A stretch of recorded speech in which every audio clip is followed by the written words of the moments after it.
Wellman TV. Ricardo Willis. Kabanata 451 Kasalanan ba ito? Siguro. Sa isang kwarto sa loob ng villa, dinala ni Ricardo si Summer dito at sinara ang pinto. Malamig ang mukha niya habang nakatingin kay Summer at sinabing, "Masaya bang maghasik ng Discord sa kasal ko?" Ang walang pakialam na reaksyon ni Miranda kanina ay nagpaisip kay Ricardo na tiyak na madismaya na naman sa kanya ang Diyosang CEO. Kaya ngayon, galit na galit siya kay Summer. Humajijek si Summer at mapaglarong nagtanong, "What's wrong? May nasabi ba akong mali? We were supposed to have a private conversation anyway. Should we talk about Nora's curse in front of your daughter or your wife?" Ngumuso si Ricardo at naiinip na iwinagayway ang kamay. He asked with some anticipation in his eyes, "You said on the phone that you can suppress my daughter's curse. What is your method?" Tumango si Summer at sinabing, "Oo, may paraan ako para sugpuin ang sumpa ni Nora kapag inaatake siya. Pero hayaan mo munang linawin ko muna na hindi ko siya mapapagaling ng buo. Maiibsan ko lang ang sakit niya." "Alam ko na yan," sabik na sagot ni Ricardo. "Ano ang pamamaraan mo? Pakisabi sa akin. Kung mayroon mang paraan para maibsan ang paghihirap ni Nora kahit kaunti, tatanggapin niya." Gayunpaman, sa sandaling ito, tiningnan ni Summer si Ricardo ng taas-baba bago nagtanong, "Pero bakit kita tutulungan? Ano ang ibibigay mo sa akin bilang kapalit?" Kumunot ang noo ni Ricardo at mariing sinabi, "Hindi mo ba gustong malaman kung nasaan ang hugis dragon na jade pendant? Gaya ng sinabi ko sa iyo noon, nasa kanya ito ngayon ng tatay ko. Kung tutulungan mo ang aking anak na maibsan ang kanyang sakit habang inaatake ng sumpa, pagkatapos ay sasabihin ko sa iyo ng eksakto kung nasaan ang aking mga magulang." "Oh talaga?" Napataas ang kilay ni Summer nang marinig ang alok na ito mula kay Ricardo. Naisip ni Ricardo sa kanyang sarili, ito ay bahagyang totoo at bahagyang mali. "Gusto mo bang sabihin ko sa iyo na nakuha ko na ang mana sa loob ng jade pendant na hugis dragon? At gayon paman, handa ka pa ring tumulong na sugpuin ang sumpa sa aking anak na babae? Talaga? Alam mo ba ang Cloud Sea Mountain base sa Luko Orc West? Gusto ko ring malaman ang kinaroroonan ng mga magulang ko," tumango si Ricardo na parang bagay na bagay. "Hindi ako sigurado, ngunit malalaman ko," sabi ni Summer nang walang pag-aalinlangan, at walang tiwala sa pagitan nila ni Ricardo. Seryoso siyang nagdududa sa sinabi nito. Napaisip si Summer sa sarili, "Ricardo, sinasabi mo ba sa akin ang totoo? Pero hindi na mahalaga. Kapag na-control ko na ang anak mo, hindi ko na kailangan ng kompromiso mo. Hindi kita makokontrol, ngunit hindi ko ba makokontrol ang iyong anak?" Dahil doon ay naglabas siya ng isang gintong kahon sa kanyang katawan at binuksan ito sa harap ni Ricardo. Sa loob, may isang uod na kulay ginto na parang kakon. Ang uod na ito ay ganap na ginintuang at kahit na lumitaw medyo maganda. "Ano ito?" Kinusot-kusot ni Ricardo ang kanyang mga mata at tinitigan si Summer, nagtatanong. "Ito ang Heavenly Silkworm Poisonous Insect, na nilinang gamit ang iba't ibang makalangit na materyales at makalupang kayamanan. Naglalaman ito ng napakadalisay na espiritual na enerhiya mula sa langit at lupa. Kung ilalagay ko ito sa katawan ng iyong anak, partikular sa kanyang bone marrow, makakatulong ito sa kanya na masipsip ang masamang enerhiya mula sa sumpa at pagaanan ang kanyang pagdurusa." Seryosong sabi ni Summer. Nang marinig ito, naging matalim at madiin ang titig ni Ricardo. "Gusto mong lasunin ang anak ko? Ito ba ang ibig mong sabihin sa pagtulong sa kanya na sugpuin ang sumpa?" Tanong niya. Tumango si Summer. "Hindi mo ba alam na ang unang hitsura ng lason ay para sa layunin ng pagpapagaling? Kung hindi ka naniniwala sa akin, maaari mong hintayin ang iyong anak na babae ay magkaroon ng isa pang episode. Kung walang epekto, maaari akong tumulong na alisin ito." Saglit na kumislap ang mga mata ni Ricardo na parang may iniisip. "Ricardo, wala ka ba talagang tiwala sa akin hanggang dito?" Napatingin si Summer sa ekspresyon ni Ricardo na may halong hinaing sa tono nito. Tila nasaktan siya sa mga pagdududa at pagtatanggol ni Ricardo sa kanya. Sa susunod na sandali, tinitigan ni Ricardo si Summer, at sa kanyang mga mata, isang mapanganib na kislap ang tila kumikislap. Summer, tama ka. Wala talaga akong tiwala sa'yo. Hindi ako naniniwala sa isang salita na sinasabi mo. I'm sorry. Alam kong medyo masama at malupit ito, pero alang-alang sa anak ko. Wala akong choice. Nang marinig ito, saglit na natigilan si Summer. Anong ibig mong sabihin? Sa hindi malamang dahilan, ang kasalukuyang tingin at tono ng pananalita ni Ricardo ay napuno siya ng takot. Panganib. Iyon lang ang nasa isip ni Summer sa mga sandaling ito. Ano ang plano mong gawin? Maingat siyang umatras ng 2 hakbang, pinagmamasdan si Ricardo na may nagbabantay na ekspresyon. Gayunpaman, sa kabila ng kanyang kamakailang tagumpay sa Grandmaster Realm, ang tuktok ng energy refinement, paano siya makakatakas mula sa pagkakahawak ni Ricardo? Swish! Biglang hinawakan ni Ricardo ang isang silver gray. Anteng-anteng sa kanyang kamay. Kinagat niya ang gitnang daliri at hinayaang tumulo ang dugo niya dito.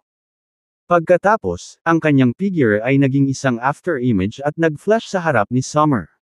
Sa sandaling iyon, isang warning sign ang sumilay sa puso ni Summer. Inilapat niya ang lahat ng kanyang lakas at hinampas ang isang palad kay Ricardo. Tila isang mahina at walang buto na palad, ngunit mabangis itong damapo sa dibdib ni Ricardo. Gayunpaman, ang kapangyarihan ng palad na ito ay tila tunay na mahina. Hinayaan ni Ricardo na tamaan siya ng kanyang pag-atake, at kasabay nito, ang Soul Edict Talisman ay walang awang damaykit sa noo ni Summer. Buzz! Isang kakaibang pagbabago ang lumitaw. Ang mukha ni Summer ay nagbago ng husto, at pagkatapos ay lumingon ang kanyang mga mata, na iwan lamang ang mga puti ang nakikita. Medyo nakakatakot at nakakagigil. Kasabay nito, nakaramdam siya ng matinding kirot sa kanyang kaluluwa, habang ang isang nakakatakot at masamang kapangyarihan ay sumanib sa kanyang pagkatao. Huminga ng malalim si Ricardo at huminga. Ilang hakbang pabalik. Hindi niya alam kung talagang epektibo ang Soul Edict Talisman o kung anong kahihinatnan nito kay Summer. Sa pagtingin sa nakakatakot na anyo ni Summer sa sandaling ito, isang masalimuot na emosyon ang bumalot sa loob ng Ricardo. Ang pagkilos ng pag-aalipan sa kaluluwa ng isang tao ay hindi maikakailang masama. Ang pagpatay sa isang tao ay isang bagay, ngunit ang paggamit ng gayong paraan ay nakadama sa kanya ng pagkakasala sa kaibuturan ng kanyang puso. Inayos niya ang kanyang pag-iisip at tahimik na kinumbinsi ang sarili, kasalanan ba ito? Marahil.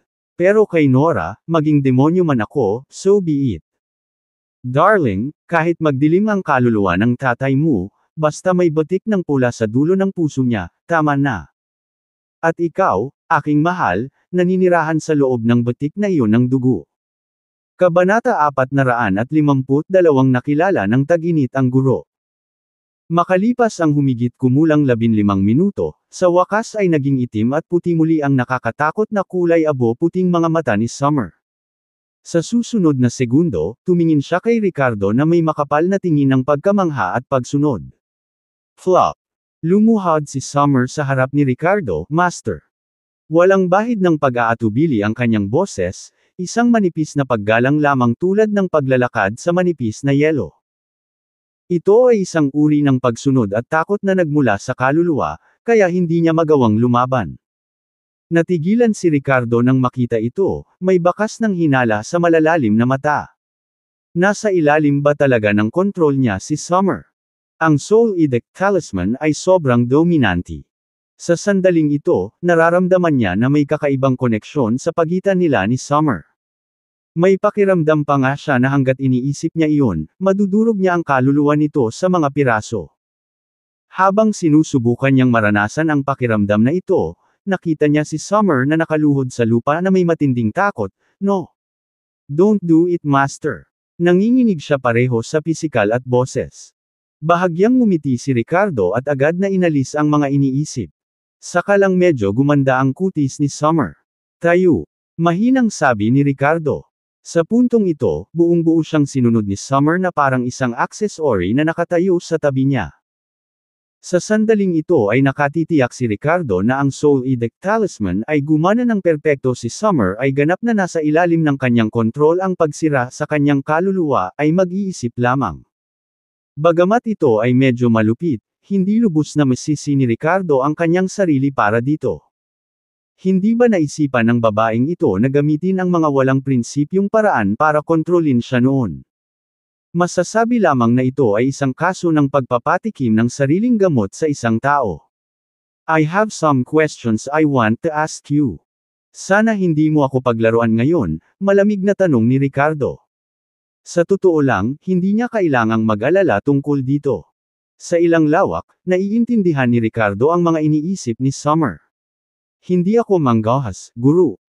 Ano man ang nais mong itanong, magsasalita ako ng walang pag-aalinlangan. Karangalan kung sagutin ka. Mabilis na ipinahayag ni Summer ang kanyang katapatan. Tumango si Ricardo at nagtanong na may malamig na tono, nababawasan ba talaga ng iyong golden silkworm curse ang sakit kapag sumiklab ang sumpa ng aking anak? Nang marinig ang tanong na ito, nang inag si Summer, na nagpapakita ng matinding takot at panghihinayang. She stammered, sa totoo lang. Nakakapagbawas ng sakit. Gayunpaman, hindi dahil pinipigilan nito ang sumpa. It's because the golden silkworm curse secretes a paralyzing toxin that numbs your daughter's nerves, so. In the long run, this ang lason ay talagang nakakapinsala sa kanyang sistema ng nerbiyos. Sa pagkakaroon ni Ricardo ng kontrol sa kanyang kaluluwa, si Summer ay walang pagpipilian kundi ang magsalita ng totoo, kahit na ang ibig sabihin nito ay harapin ang mga kahihinatnan. Nang marinig ang kanyang mga sinabi, agad na nagdilim ang mukha ni Ricardo, at bakas sa kanyang mga mata ang galit at panlalamig habang nakatingin kay Summer. Talaga, alam niyang may masamang intensyon ang babaeng ito. So, ito ang ibig niyang sabihin sa pagbabawas ng sakit. Sa paggamit ng kamandag ng uod para manhid ang nerbiyos ni Nora. Hindi ba't katumbas ito ng paggamit ng droga para maparalisa ang nerbiyos ng isang tao? Hindi niya maisip ang pinsalang maaaring idulot nito kay Nora sa katagalan. Sa mga pag-iisip na ito, ang pakiramdam ng pagkakasala na nadama ni Ricardo sa paggamit ng Soul Edict Talisman sa tag-init ay makabuluhang nabawasan. Deserve ng babaeng ito. Thud. Naramdaman ni Summer ang galit ni Ricardo at agad na natakot, napaluhod muli. Master, please spare me. I know I was wrong. Truly, I know I was wrong.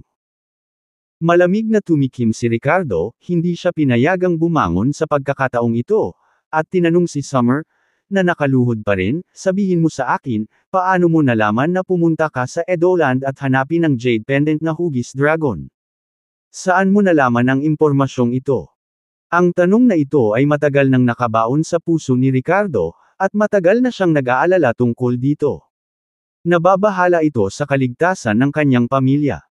Sumagot si Summer, ang aking amo, ang elder of the wicked bone mula sa reclusive na pamilyang Willis, ang nagsabi sa akin.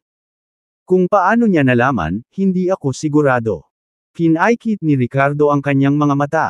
The elder of the wicked bone from the reclusive Willis family.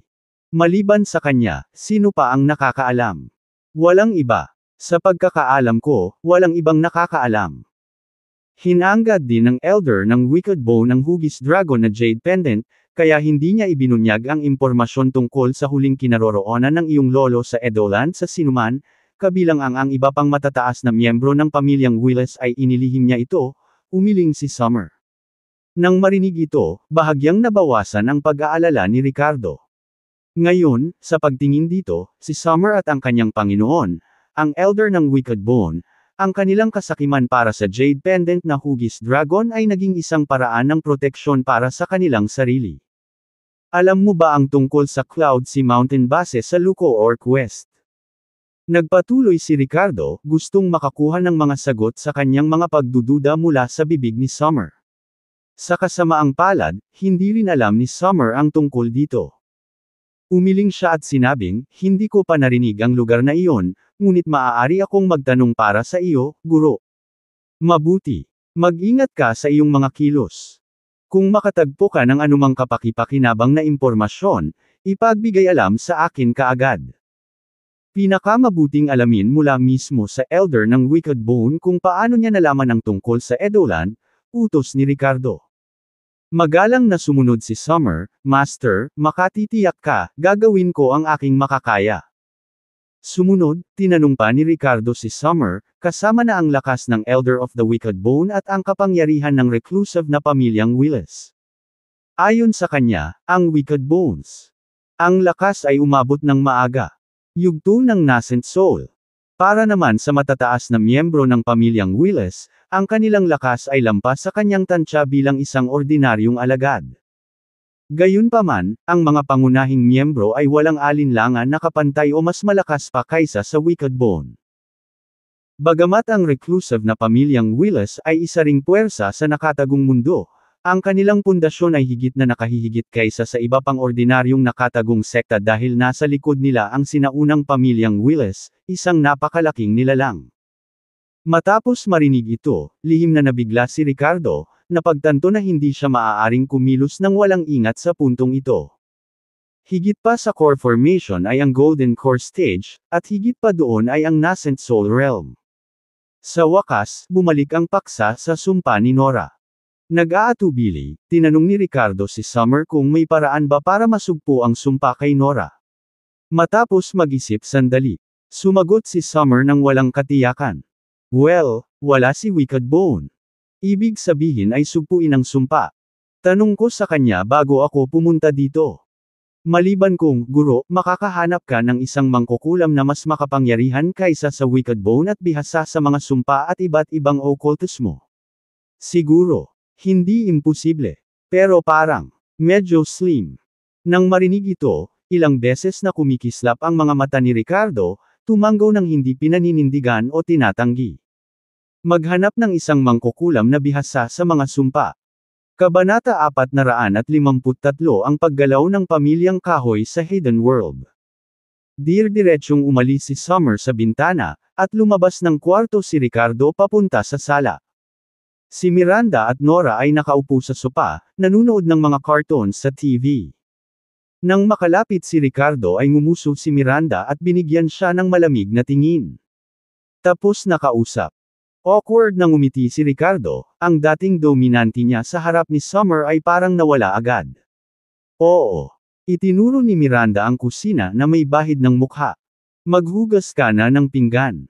Bagamat alam na ni Miranda ang ilang mga bagay ngayon, hindi ito nangangahulugan na magiging madali siya sa Ricardo. Kapag oras na para magalit, kailangan pa niyang ipakita ang kanyang galit. Nang marinig ito, mabilis na tumanggo si Ricardo at sinabing, okay. And tonight Nora is sleeping with me. You can have your own room, malamig na dagdag ni Miranda. Ngumuso din si Nora kay Ricardo sa puntong ito at seryosong sinabing, Daddy, if you do bad things with other pretty ladies in future, I won't like you anymore. Pawisan si Ricardo sa narinig. Ang batang babae na ito ay lubos na nagtaksil sa kanya. At ano ang ibig niyang sabihin sa paggawa ng masama? Hindi alam ng walang utang na loob na bata na ginagawa niya ang lahat para sa kanyang kapakanan. Masunerang nagtungo sa kusina si Ricardo para maghugas ng pinggan at lumabas para magpalipas ng isang oras sa panunood ng TV kasama ang dalawa. Pagkatapos, namasyal silang tatlo sa paligid ng kalahating araw. Pagpasok pa lang ni Ricardo sa kwarto niya, napabulalas siya, ha? Isinara niya ang pinto nang may pagtataka at pagkasinghot ng hangin ay medyo naging kakaiba ang ekspresyon niya. Bagamat hindi nagbago ang kanyang silid at naibalik na ni Miranda sa orihinal nitong estado, hindi maalis-alis ng sentido ni Ricardo ang natitira niyang aura. Nasa kwarto ko na ba si Miranda? Bulong ni Ricardo sa sarili at saka mabilis na humakbang papasok ng study. Pagkaraan ng ilang sandali, umupo si Ricardo roon habang nasa harapan niya ang tala-arawan, kasama ang hugis dragon na jade pendant na naging kulay abu-puti. Bagamat na ibalik na ni Miranda ang lahat sa lugar nito, alam pa rin ni Ricardo na may mga bagay na pinakialaman. Kitang-kita pa niya ang isang bahid ng luha sa isang pahina ng diary. Nabasa ni Miranda ang diary ng kanyang ina. Sa madaling salita, alam niya ang ilang bagay. Hindi napigilan ni Ricardo na mapabuntong hininga. Sa wakas, naunawaan niya kung bakit kakaiba ang kinikilos niya ngayong gabi. Honey, bakit kailangan mong malaman? Sabi niya sabay ngiti ng mapait. This is something between my daughter and me. It has nothing to do with you. Muling bumantong hininga si Ricardo. Sa susunod na sandali, direktang inilagay niya ang hugis dragon na jade pendant at ang talaarawan ng kanyang ina sa isang bag ng buto ng mustasa upang maiwasan ang anumang karagdagang komplikasyon. Ang Reclusive Wood Family. Sa loob ng conference hall. Isang bangkay ang kitang-kitang inilagay sa sahig. Kung hindi si Verdant Pine, sino kaya ito? Ang bangkay ay pinabalik ng mga tao mula sa Hudpid sect, kung isa sa alang-alang na siya ay namatay hindi kalayuan sa Hudpid's village. Mabigat ang atmosphere sa conference hall. Ang ulo ni Verdant Pine ay nabasag, na naging dahilan ng kanyang pagkamatay na higit na nakakahiya at nakagigimbal. Ang patriarch ng pamilya Wood at iba pang pangunahing miyembro ay may malungkot na ekspresyon. Inimbestigahan ng mabuti ang bagay. Si Verdant Pine ay pinatay ni Landon mula sa pamilya Graham, at ang talagang gumawa ng hakbang ay isang misteryosong matandang lalaki. Sabi ni Trace Wood, ang patriarch ng pamilya Wood, sa malamig na boses. Bagamat ibinalik pa lamang ang bangkay, matagal nang nakarating sa Reclusive Wood Family ang balita ng pagkamatay ni Verdant Pine.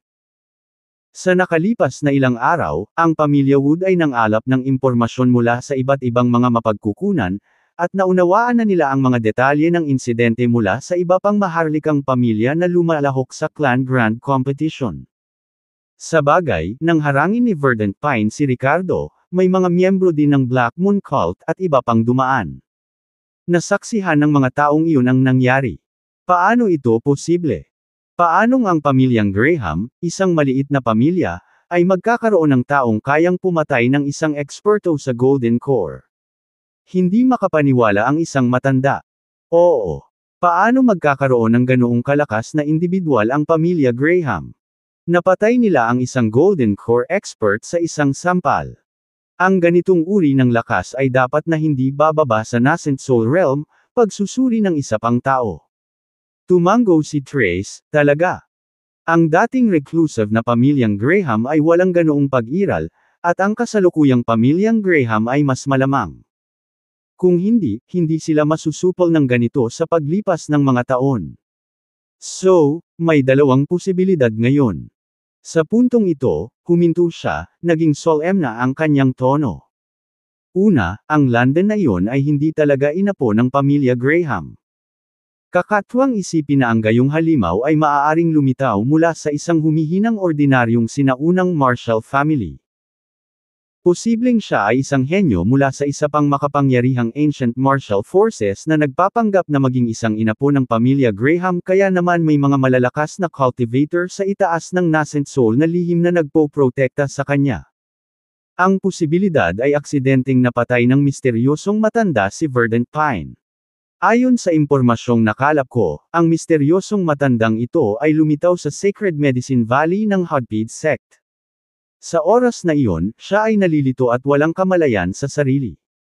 Kaya, ito ay posibleng inatake ng baliw na matandang ito ang Verdant Pine hindi para protektahan si Landon kundi bilang isang walang malay. Nang kasawian para sa Verdant Pine. Nang marinig ito, tumango ang lahat ng naruroon bilang pagsang-ayon. Sa katunayan, ang mga ito ay tila ang dalawang pinakamalamang na posibilidad.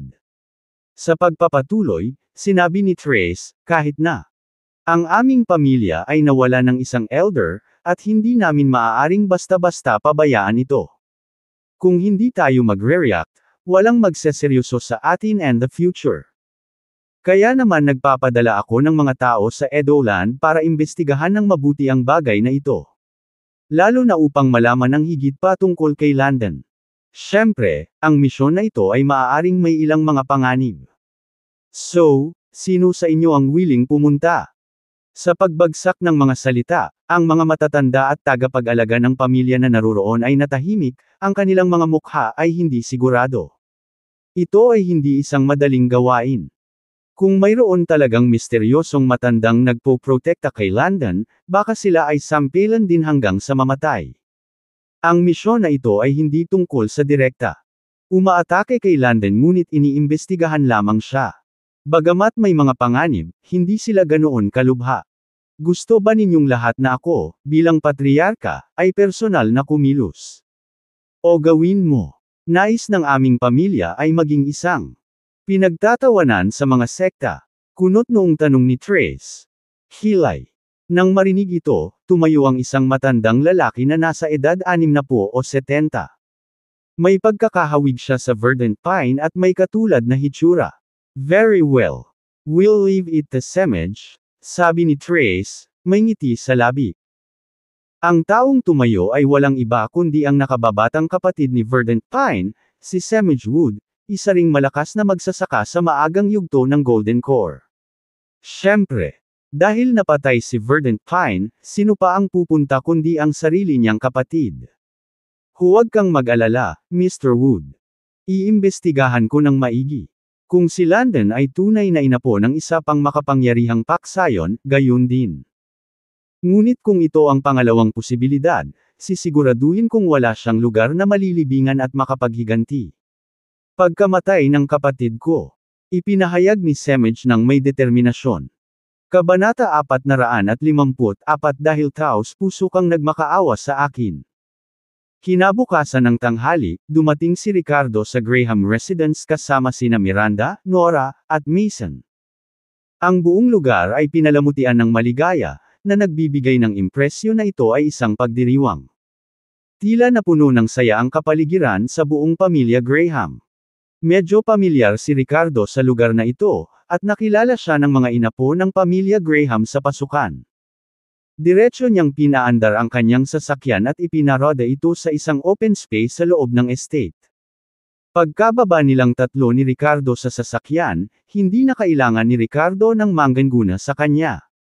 Direkta niyang inakay si Miranda at ang iba pa patungo sa reception hall ng pamilya Graham. Gayunpaman, sa sandaling iyon, isang grupo ng mga tao ang bumaba din sa ilang mga luxury cars sa malapit. Ricardo, Miranda. Isang nagulat na boses ang narinig, na sinundan ng bakas ng hinanakit. Bakit nandito ka rin? Paglingon nila sa boses, wala silang nakita kundi si Sarah, ang dating matalik na kaibigan ni Miranda. Nakatayo sa tabi niya ang kanyang ama, si Mohammed, ang pinuno ng pamilya Thompson, at ilang iba pang mahahalagang miyembro ng pamilya Thompson. Napatingin si Sarah kina Ricardo at Miranda na may sama ng loob. Ang kanyang mga tampok ay tila medyo hindi natural, malinaw na sumailalim sa cosmetic surgery. Ang kanyang mga ngipin ay implant na ngayon. Nang makita ni Mohammed si Ricardo at ang iba pa, dumilim ang kanyang mukha, at malamig siyang sumangot. Hey, so it's Miss Thompson and Mr. Thompson, what a coincidence, sabi ni Ricardo na may mapaglarong ngiti, na tila hindi naapektuhan ng mapangasar na tingin ni Sarah. Si Miranda naman ay malamig ang ekspresyon at tahimik na nakatayo sa gilid ng walang imik. Wala na siyang pagmamahal kay Sarah, ang dati niyang matalik na kaibigan. Nang marinig ang tanong ni Ricardo, bakas sa mukha ni Sarah ang mapanuksong ekspresyon. Paano ka rin napunta dito? Parang may nahulaan siya at napahaba ang tono niya habang malamig ng inisyon, oh, I see. Ricardo, nakumpromiso ka na ba at naging allipiers ng pamilya Graham? Paano ka naging subordinate ng pamilya Graham? Humalaklak si Mohammed at nagtanong na may malabong tono, Ricardo, mukhang hindi ka na kasing yabang mo dati. Noon, napakatigas mo sa harap ni Declan at sa kanyang Katie wala, pero sa huli, kailangan mong yumuko. Pababa at isumite. Ngayon, ang pamilya Graham ay nagdiriwang, ginuganita ang kanilang napanatili na aristokratikong katayuan. Para sa okasyong ito, inimbitahan din ng pamilyang Graham ang ilang, mga tagalabas, na may kaugnayan sa kanila, kabilang ang mga pamilya tulad ng pamilyang Thompson na gumanap bilang mga subordinate sa pamilya Graham sa sekular na mundo. Sa makatuwid, nang makita nina Sarah at Mohammed si Ricardo, ipinalagay nila na siya ay naging kaanib sa pamilya Graham, tulad nila. Akala nila ay naimbitahan siyang dumalo sa celebratory banquet na ito. Lihim nitong ikinatuwa ang dalawa, sa pag-aakalang nagtagumpay ang kanilang nakaraang scheme. Nauna na nilang isiniwalat kay Jared, ang katiwala ng pamilya Graham, na ang Nourishing Essence Pill ay dapat ibenta ni Emerson, ang subordinate ni Ricardo. Nais nilang manipulahin ang pamilya Graham sa pakikitungo kay Ricardo. Sa pagkakaalam ni Mohamed at Sarah, malamang na pinilit ng pamilya Graham si Ricardo na ibigay ang formula para sa Nourishing Essence Pill. Tulad ng para sa kasunod na lihim na pagkakasundo sa pagitan ng pamilya Graham at Ricardo, at ang kasalukuyang estado ng kanilang relasyon, natural na hindi ito isiwalat sa pamilya Thompson. Kaya sa mata ni Sarah at ng kanyang ama, malamang na nakompromiso si Ricardo sa pamilya Graham, kaya naman siya nagpakita dito ngayon. Sa pag-alala sa mga pagkalugi na dinanas nila sa ilalim ng mga kamay ni Ricardo noong nakaraan, paano palampasin ni Sarah at ng kanyang ama ang pagkakataong ito para hiyain siya? Yung bayaw ko yumuko sa pamilya Graham at nakipagkompromiso. Nakakatuwa. Umaasa pa rin ang pamilya Graham sa bayaw ko, alam mo ba? Inimbitahan siya bilang pinarangalan na panauhin, nakasimangot si Mason at ipinagtanggol si Ricardo. Let's just ignore them, Mason. Let's go, mahinang hinayla ni Ricardo si Mason at casual na sabi. Wala nang pakialam si Ricardo sa mga taong tulad ni Sarah at ng kanyang ama. Hindi sila nagkakahalaga ng kanyang atensyon. Wala ring interes si Miranda sa pakikitungo kay Sarah, kaya hinawakan niya ang kamay ni Nora at naghanda ng umalis. Gayunpaman, tumanggi si Sarah na pabayaan ito. Akala niya ay nalantad niya ang sekreto ni Ricardo at Miranda, kaya napahiya siya at sinubukang iwasan ang mga ito. Bakit ka ba nagmamadaling umalis? Lumakad ng ilang hakbang si Sarah at tumayo sa harapan ng grupo ni Ricardo, sarkastiko ang tono. In the next second, she sneered, I can't stop laughing. Umaasa pa rin ang pamilya Graham kay Ricardo. Mr. Lowe, ang galing mo talagang magyabang para sa bayaw mo. Kahit para sa kapakanan ng mukha, at least magsabi ka ng isang bagay na mapagkakatiwalaan, hindi ba? Sarah, ayaw naming makipagdeal sa'yo. Mas maganda kung hindi mo guguluhin ang sarili mo. Binalaan ni Miranda si Sarah na may malamig na mukha. Cause trouble for us. Miranda, you have quite the audacity. Do you dare to challenge me on the Graham family's territory? Since you're here, just obediently act like the Graham family's dogs with your buntot between your legs. I thought the many you found have some backbone, pero magiging aso na lang siya para sa pamilya Graham Thirst. Anong tinitingin-tingin mo? Mali ba ako? Sampelan mo ako kung kaya mo. Kung may lakas ka ng loob, suntukin mo ako. Ngumisi si Sarah. Alam niyang si Ricardo ay isang malakas na martial artist na may kahangahangang mga kasanayan. Kung nasa labas sila, baka hindi siya maglakas loob na guluhin siya, hindi man lang lantaran. Gayunpaman, sa teritoryo ng pamilya Graham, hindi siya nakaramdam ng takot. Hindi siya naniniwala na si Ricardo ay maglalakas loob na gawin sa kanya dito. Sa kanyang mga mata, si Ricardo ay isang allipiers lamang ng pamilya Graham tulad ng iba. Lahat sila ay nasa parehong antas, kaya't siya ay naglakas loob na pukawin at hiyain siya ng walang pag-aalinlangan.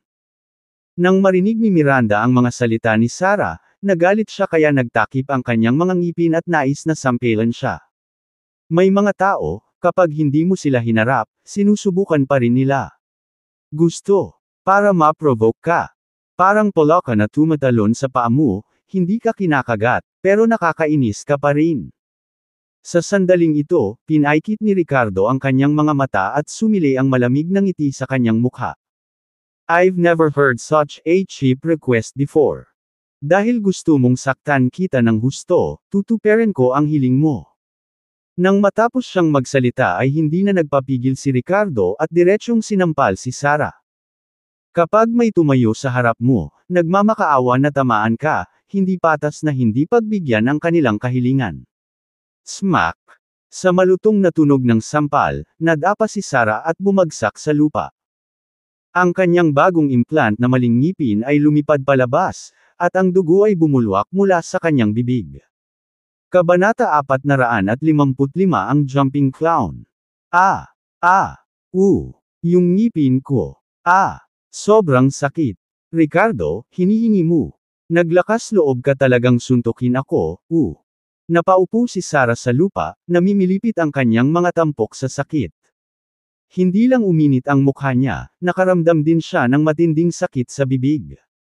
Di ba sabi mo suntukin kita? Bahagyang tumawa si Ricardo. Ricardo, ikaw. Sa tingin ko gusto mong mamatay. Tulong. May umaatake sa akin dito. Ang ilang mga tao ay hindi iginagalang ang pamilya Graham at nang ahas na gumawa ng gulo dito ngayon. Nakita ni Mohamed na binugbog ang kanyang anak na babae at agad na nagpakita ng matinding galit. Ang susunod na segundo siya ay sumigaw sa tuktok ng kanyang mga baga. Ang iba pang miyembro ng pamilya Thompson ay tumitig din ng masama kay Ricardo. Hindi nila akalain na magiging walang ingat si Ricardo para makipag-away sa kanila sa teritoryo ng pamilya Graham. Ano ang nangyayari? Maya-maya lang, isang malalim na boses ang umalangaw-ngaw. Pagtingin nila, nakita nila ang isang grupo ng mga tao na mabilis na naglalakad palapit sa kanila. Ang pinuno ay walang iba kundi si Matias mismo. Sa tabi niya ay ilang matatanda mula sa pamilya Graham pati na rin sina Savannah at Declan na mga direktang inapo ng pamilya Graham. Pagdating ni Matthias, natigilan sina Mohamed, Sarah, at iba pa, bakas sa mga mukha nila ang pagtataka. Hindi nila inaasahan na ang padre de pamilya Graham ay maaalarma at personal na lalapit. Ang gandang pagtanggap pala. Tila ang araw na ito ay napakahalaga para sa pamilya Graham, at hindi nila matitiis ang anumang mga sakuna. Kahit na ang isang maliit na bagay ay naalarma sa mga mahahalagang numero. Habang nasa isip ang mga kaisipang ito, nagulat noong una sina Mohamed at Sarah ngunit pagkatapos ay nagpakita ng isang masayang ekspresyon. Nadama nila na sa pagkakataong ito, si Ricardo ay tiyak na mapapahamak. Mr. Graham, dumating ka sa tamang oras. Talagang naglakas loob ang lalaking iyon na si Ricardo na buhatin ang aking anak dito. Kahit ano paman, nandito ang pamilya ko para tulungan ka at ang pamilya Graham. Malinaw na ipinapakita ng kanyang mga aksyon na hindi niya pinapahalagahan ang iyong pamilya.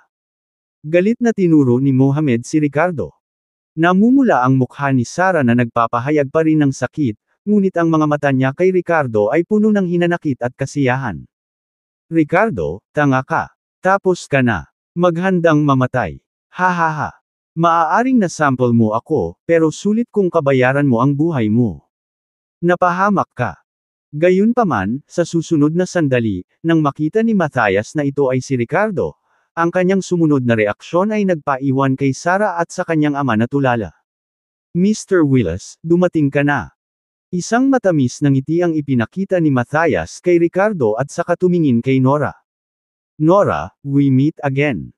Halika, yakapin kita. Nagpout si Nora at nagtago sa likod ni Miranda. Hindi pwede. Naguguluhan si Matthias at saka humagalpak ng tawa. Magiliw niyang binati sina Miranda at Mason sa parehong paraan. Nandito kayong dalawa. Thank you for grace us. Hahaha. Nagpakita siya ng apologetic expression kay Ricardo. Mr. Willis, I'm really sorry. Pagkatanggap ko pa lang ng report na dumating ka ay mabilis na lumabas para batiin ka ng mga tao. Hindi ko inaasahan na makakatagpo ka sa hindi ko nais-nais na mga bagay at masisira nito ang iyong kalooban. Tiyak na parurusahan ko ang aking sarili ng 3 tasa mamaya. Ikan-away ni Ricardo ang kanyang kamay. Mr. Graham, masyado kang mabait. Ricardo, nagkita ulit tayo. Nakailang hakbang din si Savannah at tumayo sa harap ni Ricardo. Tumingin siya sa kanya na may bakas ng curiosity sa maganda nitong mga mata. Pagkatapos ay sinulyapan niya si Miranda et tila may malalim at masalimuot na kahulugan. Sa sandaling ito, matapos masaksihan ang saloobin ni Matthias kay Ricardo, si Sarah, Mohamed, at ang iba pa ay lubos na natulala. Matapos ang pagkabigla, parehong nagpakita ng gulat at pagtataka ang mag-ama. Pinupunasan ng malamig na pawis ang kanilang katawan sa isang iglap. Ano ang nangyayari? Ang iginagalang na Ginoong Graham ay talagang napakagalang kay Ricardo. Labis pa nga siyang magalang sa asawa at anak ni Ricardo. Humingi siya ng tawad kay Ricardo at handang parusahan ang sarili ng 3 tasa. Hindi pala dito nangyari ang kaguluhan na ikinaalarma ni Matthias at ng mga elder ng pamilya Graham. Ang mga taong ito ay partikular na lumabas upang salubungin si Ricardo. Anong mga merito at kakayahan ang taglay ni Ricardo upang makatanggap ng gayong malaking paggalang? Mr. Graham, ano ang nangyayari sa inyo ni Ricardo?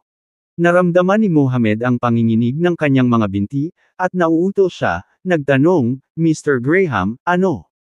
Ano ang nangyayari?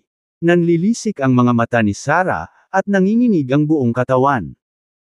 The next moment, Matthias coldly looked at the two of them and ordered the Graham family experts beside him, deal with these two, don't disturb Mr. Willis. Nang marinig ang utos ni Matthias, namutla sina Sarah at Mohamed, sa kaibuturan ng takot. Hindi. Mr. Graham, huwag naman sana. Isinasaalang-alang ang lahat ng mga taon na tinutulungan ng aking pamilya ang iyong pamilya, mangyaring iligtas kami sa pagkakataong ito. Malakas na pakiusap ni Mohamed. Tapos, sabay hampas, lumuhad siya kanina. Ricardo. Mr. Willis, nagkamali ako. Humihingi ako ng tawad sa iyo sa ngalan ng aking anak na babae. Nilalaro ka. Pakiusap ko mag-sparnet. Tayo. Nangangako kami na hindi na kami mangangahas muli. Bibigyan kita ng pera, kaya kong ibigay lahat. Ang kayamanan ko. Nanginginig si Sarah at gumapang patungo kay Ricardo, halos hindi marinig ang boses habang umiiyak na nagmamakaawa. Mr. Willis, please spare me. Don't kill me. Ako ay tanga at nagsabi ng mga kakilakilabot na bagay. Karapat-dapat akong parusahan. Ang iyong sampal ay may katwiran. Sampal. Itinaas niya ang sariling braso at marahas na sinampal ang sarili sa mukha. Then, she looked imploringly at Miranda. Miranda, I beg you to say a word for me. After all, we are friends. Help me, please help me. I don't want to die. Bakas ang inis sa ekspresyon ni Miranda. Sinulyapan lang niya si Ricardo at nanatiling tahimik. Ang kasalukuyang sitwasyon ni Sarah ay ganap na kanyang ginawa. Kasalanan niya ang pagiging nalinlang ng mga kasinungalingan ni Sarah tungkol sa pagnanais na makipagkasundo at mahulog sa bitag ni isa, na halos madungisan ng huli. Gayunpaman, si Ricardo, nang makita ang sulyap ni Miranda, ay nagkamali sa pag-iisip na siya ay tunay na nakiramay sa kanya. Forget it, Mr. Graham, they are just a pair of jumping clowns. There's no need to bother with them. Today, your family is celebrated, so wag na tayong kumitil ng buhay. Nang marinig ang mga salita ni Ricardo, tumanggo si Matthias, gamaan ang pakiramdam na isinasaalang-alang pa rin ni Ricardo ang mga interes ng pamilya Graham. Fine, dahil nagsalita ka, iligtas mo ang kanilang miserableng buhay. Gayunpaman. Pagkasabi nito, tumingin si Matthias sa isa pang nasa katanghaliang gulang na miyembro ng pamilya Thompson. Ang taong ito ay si Yandel Thompson, ang nakababatang kapatid na lalaki ni Mohamed, at palagi siyang hindi nakakasama ni Mohamed sa loob ng pamilya Thompson. Yandel, I think it's better if you take charge of the Thompson family from now on. Tumingin siya kay Mohamed. Mr. Thompson, sa tingin mo hindi ako nakikialam sa mga gawain ng pamilya mo, hindi ba? Hindi. Hindi naman. Salamat, Mr. Graham, sa pagligtas sa aming buhay. Salamat, Mr. Willis, sa iyong awa. Maraming salamat. Ipinahayag ni Mohamed ang kanyang pasasalamat na may mga luhang umaagos sa kanyang mukha. Si Sarah ay hindi nang ahas gumawa ng isa pang tunog, tanging pinasasalamatan lamang si Ricardo. Kabanata 456 na tit para kay Tat. Si Mason ay nakatayo sa gilid, pinagmamasdan ng magalang at masigasig na saloobin ni Matthias kay Ricardo, na nakakaramdam ng kirot sa kanyang puso. Noong unang panahon, ang pamilya Graham ay isang hindi matamo na presensya sa kanyang isipan noong una siyang dumating kasama si Ricardo upang dumalo sa auction. Bilang underground boss sa Edoland, hindi man lang siya makalapit sa sinumang namamahala. Kailangan niyang sundin ang mga alituntunin ng iba at umupo ng masunurin sa auction house tulad ng iba. Hindi man lang siya makagala ng malaya. Ngunit ngayon, kasunod ng kanyang bayaw dito, nalaman niyang maging ang pinuno ng pamilya Graham ay dumating upang batiin siya. Ang kaibahan sa pagitan noon at ngayon ay nagparamdam kay Mason na hindi totoo. Sa puso niya, naging apat na salita, ang galing ng bayaw ko. Sa tanghali, opisyal na nagsimula ang piging kasama sina Ricardo, Miranda, Nora at Mason pati na rin si Matthias sa isang mesa. Naroon din sina Raul at Sophie bilang matatanda ng pamilya kasama si Savannah na kanilang henyong babae. Kahit na ang mga ordinaryong elder ng pamilya Graham ay hindi nagkaroon ng pagkakataong maupo sa mesang ito. I propose a toast. In behalf of the Graham family, I would like to express our sincere thanks to Mr. Willis. Everything goes without saying, seryosong sabi ni Matthias pagkatapos nilang magsimulang kumain. Lahat ng naruroon ay tumayo at itinaas ang kanilang mga salamin patungo sa Ricardo habang ang mga high-level na miyembro ng pamilya Graham ay magalang din na nag-toast sa kanya. Kalmadong nakipag-inuman si Ricardo sa lahat at saka ngumiti kay Raul, Mr. Graham and everyone, there's no need to be polite. To be honest, my life was saved by an ancient predecessor. Kung hindi dahil kay Mr. Graham, baka namatay ako sa kamay ni Hawkeye. Hindi nakalimutan ni Ricardo ang kanyang pagkamuhi, at lalo siyang nagpasalamat sa mga pabor. Bagamat kumilos si Raul nang may pagsasaalang-alang ng pamilya Graham, iniligtas pa rin niya ang buhay ni Ricardo at binili siya ng mahalagang 7 araw ng oras. Naalala ito ni Ricardo. Napangiti si Raul nang maluwag nang marinig ang mga salita ni Ricardo ngunit ikinaway niya ang kanyang kamay, na nagsasabing, Mr. Willis, ang bilis ng iyong paglaki ay talagang nakakamangha. Natatakot ako na hindi na ako ang iyong kapareha. Taos-puso ang kanyang paghanga. Dati, kapag nahaharap sa maagang yugto ng core formation Hawkeye, si Ricardo ay mukhang papatayin na siya. Ngunit sa maikling panahon lang, nalampasan niya ang Clan Grand Competition, kahit na nadurog ang mga kalaban sa mid-core formation stage. Ang bilis ng kanyang paglaki ay talagang kahanga-hanga. Sa piging, nagpalitan ng mga toast sina Ricardo at Matthias, at maayos ang kapaligiran. Binanggit ni Matthias na ang Noble Families Alliance ay naglaan na ng cultivation resources sa pamilya Graham gaya ng napagkasunduan, at maaaring kunin ni Ricardo ang 30% kapag umalis siya ngayon. Bilang karagdagan, ang pamilya Graham ay naghanda ng ilang espiritual na jade at pangmatagalang halamang gamot bilang mga regalo para kay Ricardo. Gaya ng sinabi ni Matthias, ang mga naunang kondisyon ay kondisyon lamang, at ang mga regalo ay pagpapahayag ng pasasalamat. Hindi naman tumanggi si Ricardo dahil kailangan din ng mga taong nakapaligid sa kanya ang mga cultivation resources na ito. Not to mention Nora and Miranda, even his brother-in-law and subordinate like Emerson and Maki, as well as the personnel from the security company, can use of them. Gayunpaman, isa pang uri ng kapaligiran ang nananatili sa buong pagkain. Madalas na sumulyap si Savannah kay Ricardo sa hapagkainan, at kitang-kita ang kahulugan sa likod ng mga tinging iyon. Kasabay nito, paminsan-minsan ay sinisiyasat niya si Miranda, hindi malinaw ang kanyang iniisip. Matapos kumain saglit, tumayo si Miranda at naglakad patungo sa restroom, tila gustong magpahangin. Sa sandaling iyon, ilang beses na kumikislap ang mga mata ni Savannah, at tahimik itong sumunod sa kanya. Pagkabukas ng pinto ng restroom, nakita niya si Miranda na nakatayo doon, tila naghihintay sa pagdating ni Savannah. Miss Graham, may problema ba?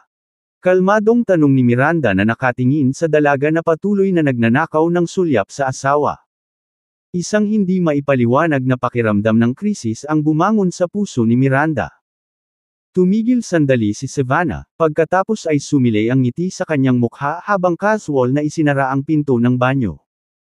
Sa susunod na sandali, tumingin siya ng diretso kay Miranda at mapaglarong sinabi, "Wala lang, gusto ko lang makita sa sarili ko kung gaano ka Jose ang asawang palaging ipinagmamalaki ng asawa mo."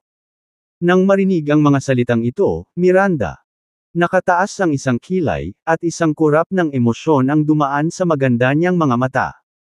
Ang bastard na si Ricardo ay hindi kailanman nagpaliwanag sa kanyang sarili sa harap ng kanyang hindi pagkakaunawaan, na ipinapalagay sa kanya na siya ay isang scumbag. Pero sa labas, palagi niyang sinasabi sa iba na may asawa na siya. Sa isang saglit, hindi matukoy ni Miranda kung kinikilig ba siya o naiinis deep inside. Napangiti siya at tumingin kay Savannah, counter-questioning, "Oh, have you seen me now? Do you have any evaluation of me?" Nang matapos siyang magsalita, mahinang bumantong hininga si Savannah, itinikom ang kanyang mga labi, at sinabing, "Well, parang walang kakaiba sa iyo. Maganda ka, pero hindi mas maganda kaysa sa akin. Kung sa ibang aspeto, parang wala kang pakinabang." Pagkasabi nito, diretsyong tinitigan ni Savannah si Miranda, at ang pakiramdam ng tensyon ng babae ay tila bumangon mula sa manipis na hangin. "Ganun ba? Sabi mo wala akong pakinabang, kumpara sa'yo?" Nakangiting tanong ni Miranda. Parang may dinadala si Savannah. Of superiority as she said, "Tama. Huwag tayong magtalo, hindi lang kayo ni Zaklan mula sa iisang mundo. Isa siyang cultivator. Isang napakalakas kong ganoon. At isa ka ring ordinaryong babae." Mahina sa paningin niya. "Hindi kayo bagay sa isa't isa." Nang marinig ito, tumawa si Miranda at sumagot, "Mali. Sa palagay ko talaga iyon ang kalamangan ko." Ang gusto niya ay hindi isang kasamang makipaglaban sa mga kaaway kasama niya, ngunit isang babae na nangangailangan sa kanya upang protektahan siya, isang taong kaya showcase his masculinity, di ba dahil sa vulnerability ko kaya mas inaalala niya ako, at saka ako. Naglilinang din. Nang hina ang tono ni Savannah nang marinig ito, at bahagya siyang napabuntong hininga, "Patuloy mong sinasabing ikaw ang babae ni Ricardo, pero sa tingin ko hindi. Para palabas lang.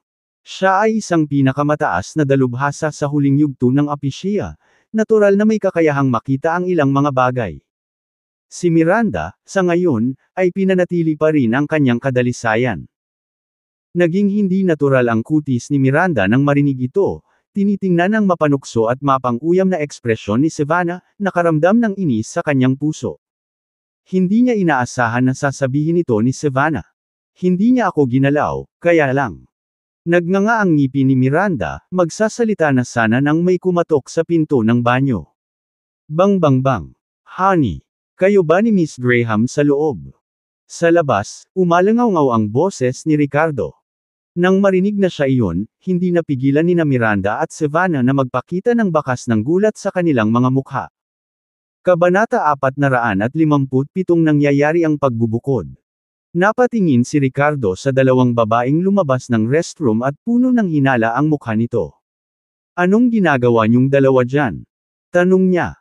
Nagpalitan ng tingin sina Miranda at Savannah at sabay-sabay na umiling.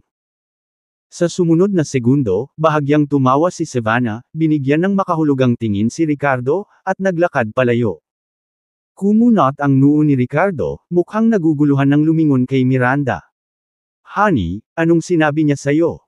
Tumaas ang kilay ni Miranda na may interes. "What do you think she could have said to me? Or rather, what are you afraid na baka sabihin niya sa akin?" Dalawang beses umubo si Ricardo. Wala akong kinakatakutan." Binigyan siya ni Miranda ng masamang tingin. "Talaga?" Saglit niyang tinitigan si Ricardo bago seryosong nagtanong, "Ricardo, naisip mo na ba na wala akong silbi? Napabigat lang ako sa balikat mo." Sa sandaling marinig ang tanong na ito, natigilan si Ricardo bago muling kumunot ang kanyang mga kilay at nagtanong, "Bakit ako mag-iisip ng ganyan tungkol sa iyo?" Walang pag-aalinlangan, hinawakan niya ng mahigpit ang kamay ni Miranda habang nagtatanong, "Bakit mo tinatanong sa akin ito?" Ramdam ni Miranda ang init na nagmumula sa malaking kamay na iyon. Balak sana niyang humiwalay, ngunit sa halip, nakaramdam siya ng kakaibang kapayapaan. Paanong hindi sila galing sa iisang mundo? Damang-dama niya ang init na dala nito, na-enjoy niya ang seguridad na ibinigay niya. Sa sandaling ito, ngumisi si Ricardo sa kanya at sinabing, "Huwag kang masyadong mag-isip. Asawa kita, at higit sa lahat, ikaw lang ang ina na kinikilala ni Nora ngayon. Siyempre, mas maganda kung matupad mo ang iyong mga tungkulin bilang asawa." Nang marinig ito, binigyan ni Miranda ng masamang tingin si Ricardo at sumagot na may halong pagsalakay, "Oh, anong mga tungkulin ang sinasabi mo? Sabihin mo sa akin." Saglit na nag-alinlangan si Ricardo, awkward na umiling at sinabing, wala, haha. Lahat ng usapan at walang aksyon. Ang Diyos ang CEO ng mapanlate na tingin kay Ricardo. Pasado 3:00 na ng hapon nang tuluyang umalis si Ricardo at ang iba pa sa pamilya Graham. Ang pamilyang Graham ay nagpadala ng ilang sasakyan upang tulungan si Ricardo na maghatid ng isang batch ng mga mapagkukunan ng pagtatanim pabalik sa Emerald Green Estates. Ang pagkuha ng 30% ng mga mapagkukunan ng paglilinang mula sa pamilyang Graham bawat taon ay hindi maliit na halaga. Noong araw na iyon, hinati ni Ricardo ang mga mapagkukunang ito sa pagtatanim sa 3 bahagi. Ang isang bahagi ay nanatili sa bahay para sa kanyang sarili, Nora, at Miranda upang magamit. Ang isa pang bahagi ay kinuha ni Mason, at ang natitirang bahagi ay ipinadala sa Lachi Fire Security Group. Bagamat umalis sina Emerson at Maki para sa isang misyon, mayroon pa ring ilang pangunahing miyembro na responsable para sa logistic, kabilang ang virus na nanatili sa kumpanya. Lumipas ang ilang araw sa isang kisap mata. Sa mga panahong ito, medyo abala sina Emmanuel at Cara dahil katatapos lang nilang mag-asikaso sa pamilya Lo at maraming mga bagay sa pamilya at negosyo ang dapat asikasuhin. Samantala, napansin naman ni Ricardo na medyo naliligaw si Miranda. Ang dating Diyosa na CEO, sa kabila ng pag-aangkin na maging isang martial artist, ay medyo tamad.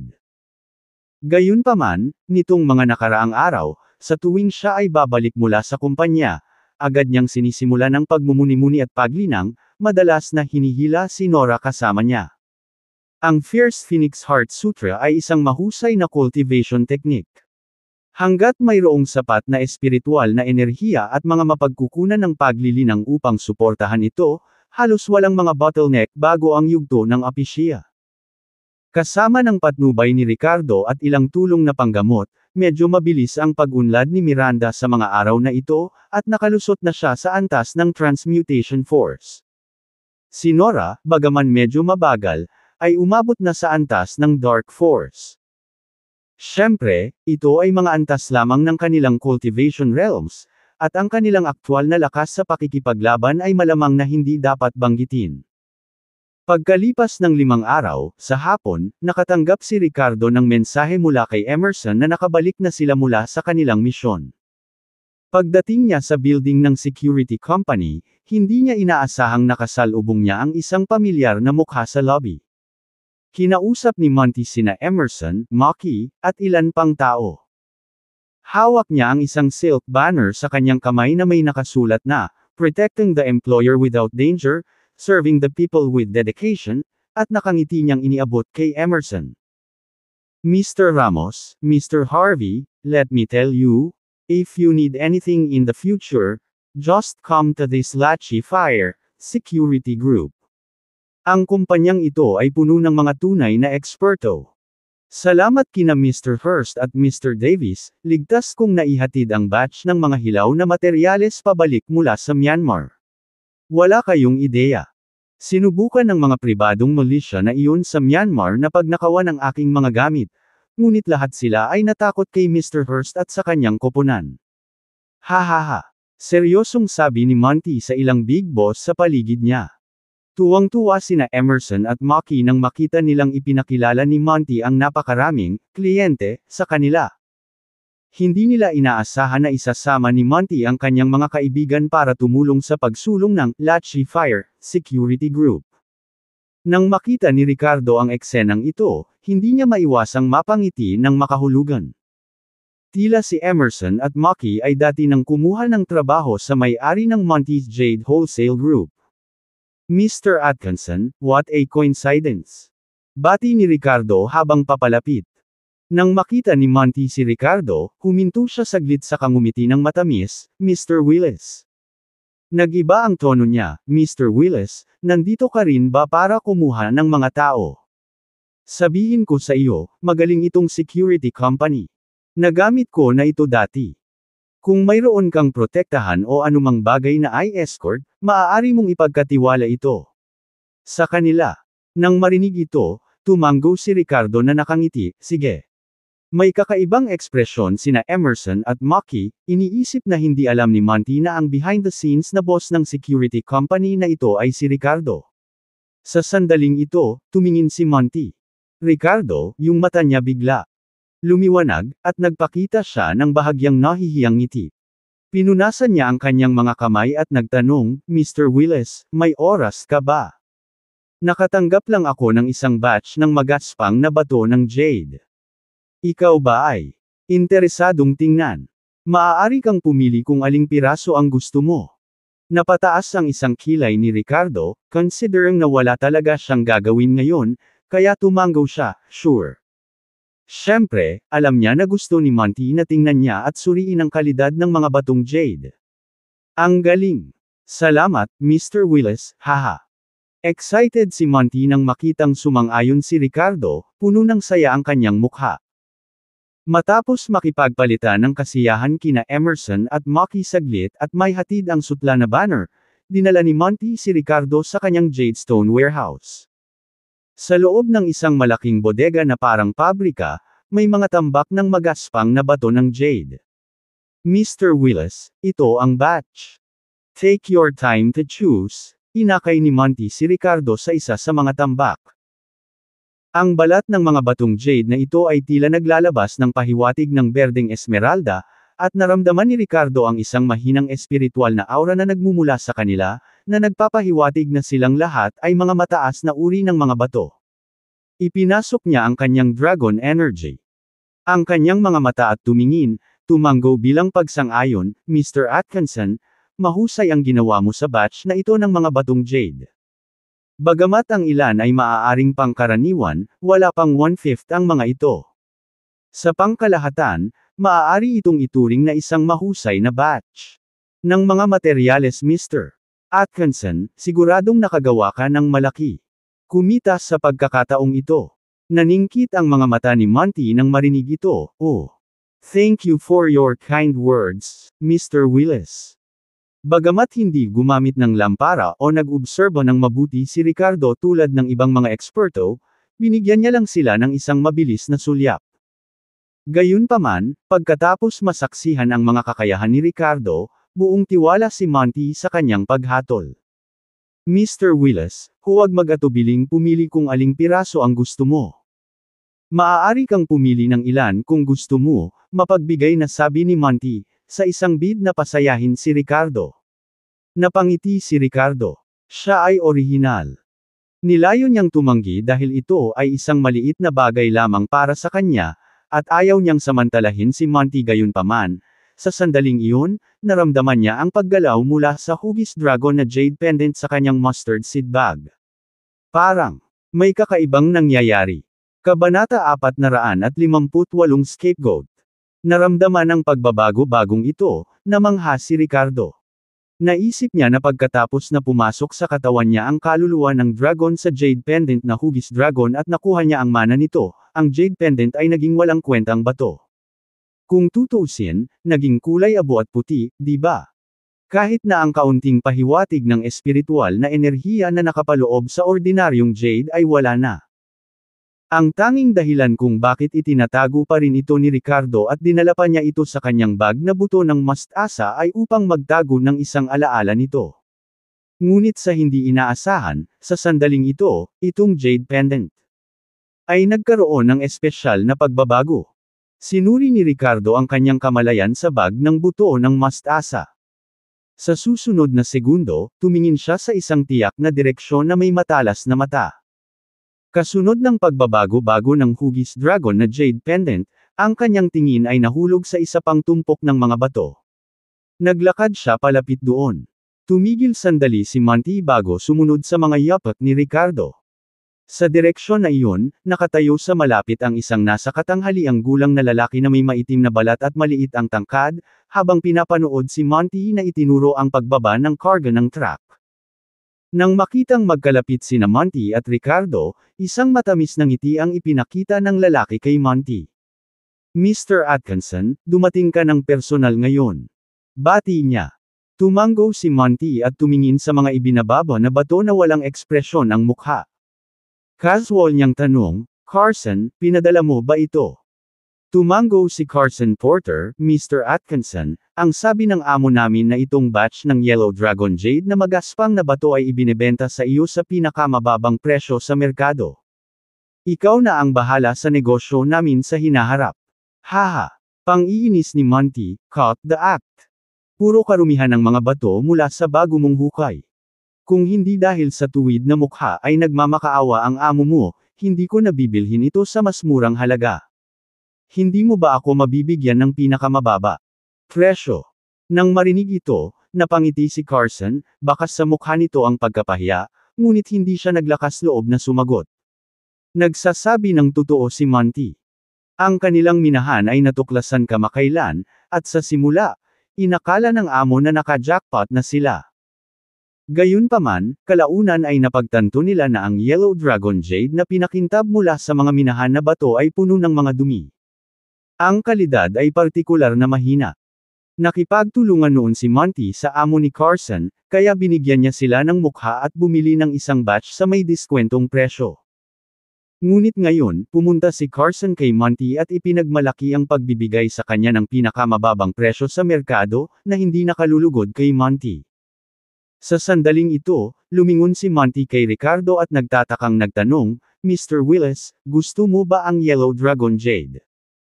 Hindi niya inaasahan na babole-wale ni Ricardo ang mga dekalidad na bato mula sa Mayenland at sa halip ay pumunta rito. Ipinagpalagay ni Monty na dahil gusto ni Ricardo ang Yellow Dragon Jade. Kalmadong tumango si Ricardo, ang kanyang mabituing mga mata ay nakatutok sa batch ng Yellow Dragon Jade na magaspang na mga bato, na nagpapakita ng isang bakas ng pananabik. Sa susunod na sandali, lumakad siya, tumingkayad, at casual na dumampot ng bato upang suriin. Sa ibabaw ng magaspang na bato, nakita niya na ang Yellow Dragon Jade sa loob ay puno ng mga dumi, ng makalupang dilaw o kahit na itim na kulay, na ang ilan ay nagkadikit pa. Sa mga tuntunin ng hitsura ng Jade lamang, ito ay talagang hindi maganda ang kalidad. Gayunpaman, alam ni Ricardo na ang mga bagay na ito sa loob ay hindi talaga mga impurities, kundi isang kayamanan na tinatawag na Earth Marvel Soil Crystal. Ang konstitusyon ng bawat tao ay nakahilig sa isa sa 5 elemental na katangian, at alam ni Ricardo na ang kanyang konstitusyon ay kabilang sa Earth attribute. Maaaring ito ang dahilan kung bakit niya nagising ang kakayahan na tinatawag na Pulse of the Earth. Sa loob ng Earth Marvel Soil Crystals na ito, mayroong napakayaman na konsentrasyon ng mga elemento ng lupa, isang napakahalagang kayamanan para kay Ricardo. Kung hindi dahil sa biglaang pag-iiba-iba ng Jade Pendant na hugis dragon, hindi ito mapapansin ni Ricardo sa kanyang sarili at halos makaligtaan ang mahalagang paghahanap na ito. Mr. Willis, kung gusto mo ang Yellow Dragon Jade, mayroon akong mas magaling doon. Mas maganda ang kalidad kaysa sa batch na ito. Sa madaling salita, ito ay isang batch ng basura. Plano kong ibenta ang mga ito sa isang mababang presyo, sabi ni Monty, paalala, sa kanya, natatakot na kung matuklasan ni Ricardo ang problema sa batch ng mga batong ito, sisihin niya siya. Gayunpaman, umiling si Ricardo, hindi na kailangan, gusto ko ang mga batong ito. Mr. Atkinson, kahit anong presyo ang binili mo sa kanila, babayaran kita ng doble. Paano iyon? Nang marinig ito, mukhang namangha si Monty at binigyan ng kakaibang tingin si Ricardo. Mr. Willis, kung talagang gusto mo sila, ibibigay ko sa iyo. Paano ko kukunin ang pera mo para sa ganitong uri ng basura? Sabi ni Monty. No, I insist on pay the full price. I don't mind. Iwinagayway ni Ricardo ang kanyang kamay, na nagpapahayag ng kanyang pagkaseryoso. Yan. Ibigay mo na lang sa akin sa original price. 10 milyon lang ang ginastos ko para bilhin itong batch ng mga bato. Nang makita ang determinasyon ni Ricardo, tumigil si Monty sa paggawa ng mga dahilan. Sa sandaling iyon, nasaksihan ni Carson, ang madilim na balat na nasa katanghaliang gulang na nakatayo sa malapit, ang eksena at nagliwanag ang kanyang mga mata. Sa sumunod na segundo, nakangiti siyang lumapit kay Ricardo at nagtanong, Kaibigan, gusto mo ang mga batong ito? Ang aming jade mine ay puno ng ganitong uri ng bato. Interesado ka ba? Akala niya ay nakatagpo siya ng isang ignorante na tanga ngayon. Iisipin na may mag-aalok na bilhin ang batch ng mga bato na ito sa dobleng presyo. Nagningning ang mga mata ni Ricardo sa alok at tumanggo siya, oo. Nasaan ang iyong jade mine? Nasa La Cruzao County, Yeguina, pero ito ay isang bagong minahan. Hindi mo magagawa upang mahanap ito sa iyong sarili. Kung ikaw ay interesado, maaari kitang ihatid doon, sabik na tanong ni Carson, na parabang natisod niya ang isang malaking isda. Kung maibabalik niya ang isang mapanlinlang na mamimili na magbabayad ng mataas na presyo para sa mababang kalidad na Yellow Dragon Jade na ito, ang kanyang amo ay gagawin. Tiyak na gantimpala siya ng maganda. Sige, bigyan mo ako ng contact information, and if I decide to go, I'll reach out to you, sagot ni Ricardo na naiintriga. Gayunpaman, hindi siya maaaring umalis sa Edoland sa sandaling ito dahil nakagawa na siya ng mga plano kasama si Rafael, na nakatakdang dumating sa susunod na araw. Hindi niya siya kayang panindigan. Deal. But you better hurry. This batch of rough stones is selling fast. Kapag na-late ka, baka wala na sila, Carson chuckled. Pagkasabi niya noon ay malamig na ngumuso si Monty at sinaway siya. Hindi siya makapaniwala na sinusubukan ng taong ito na ipasa ang hindi may bentang mababang kalidad na Yellow Dragon Jade bilang isang hinahanap na item. Pero dahil nagpumilit si Ricardo na bumili, walang choice si Monty. Ipinagpalagay niya na si Ricardo ay may matitira pang pera at wala nang gagastusin. At saka, sa kanyang discerning eye, hindi niya dapat kalimutan ang kalidad nitong batch ng Yellow Dragon Jade. Marahil ay mayroon siyang sariling motibo. Kaya ilang beses pa siyang pinayuhan ni Monty, na nagpapahiwatig ng kanyang mga alalahanin, ngunit hindi na siya nagsalita pa. Kabanata 459 Bottomless Pit. Sa pagbabalik sa Emerald Green Estates, hindi na makapaghintay si Ricardo na simulan ang pagsipsip ng Earth Marvel Soil Crystal mula sa Yellow Dragon Jade. Ang pinakamalaking hamon sa paglusot mula sa Core Formation Realm hanggang sa Golden Core Realm ay ang pag-activate ng sariling, physical attribute, ng Cultivator.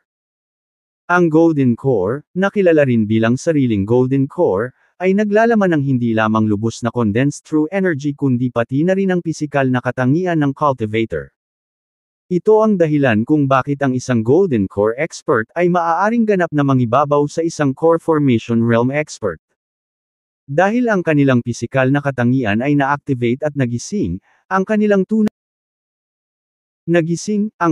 tunay na enerhiya na ginamit para sa pag-atake at pagtatanggol ay naglalaman ng mga kaukulang katangian. Halimbawa, ang pisikal na katangian ni Ricardo ay lupa. Sa sandaling makapasok siya sa Golden Core Realm, ang kanyang tunay na enerhiya at larangan ng elixir ay napuno ng mga katangian ng lupa. Ang kanyang mga pag-atake ay hinaluan din ng mga katangian ng lupa na lubos na nagpapataas ng kanilang kapangyarihan. Ang ganitong uri ng pag-atake ng katangian ay nakakasira para sa mga magsasaka na mas mababa sa antas ng Golden Core. Upang magising ang sariling katangian, bukod sa maranasan ang mga katumbas na elemento ng langit at lupa sa paglipas ng mga taon, nagkaroon ng shortcut.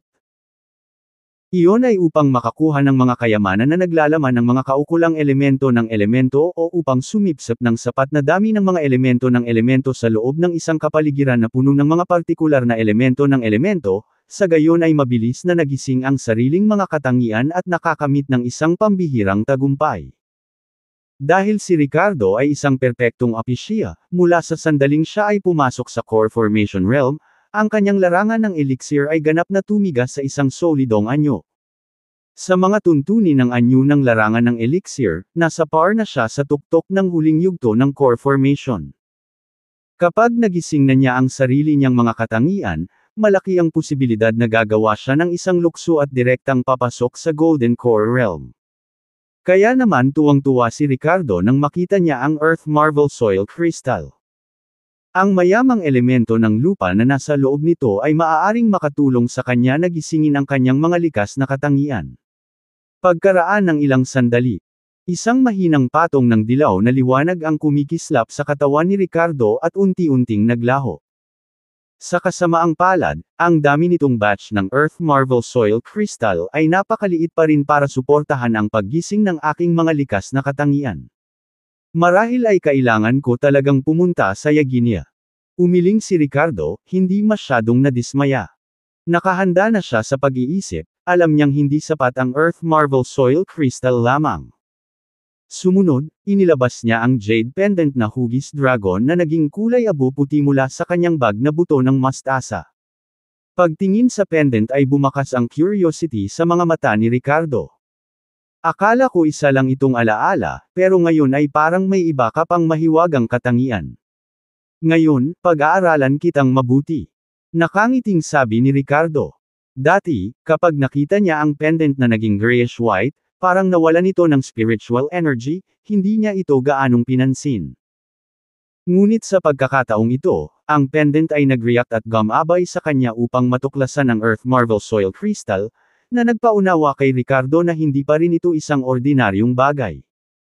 Pagkatapos ng lahat, naglalaman ito ng kaluluwa ng dragon at iba't ibang makapangyarihang pamana. Paano ito magiging isang ordinaryong bagay? Sinubukan muna ni Ricardo na iparamdam sa kanyang isipan, ngunit walang tugon.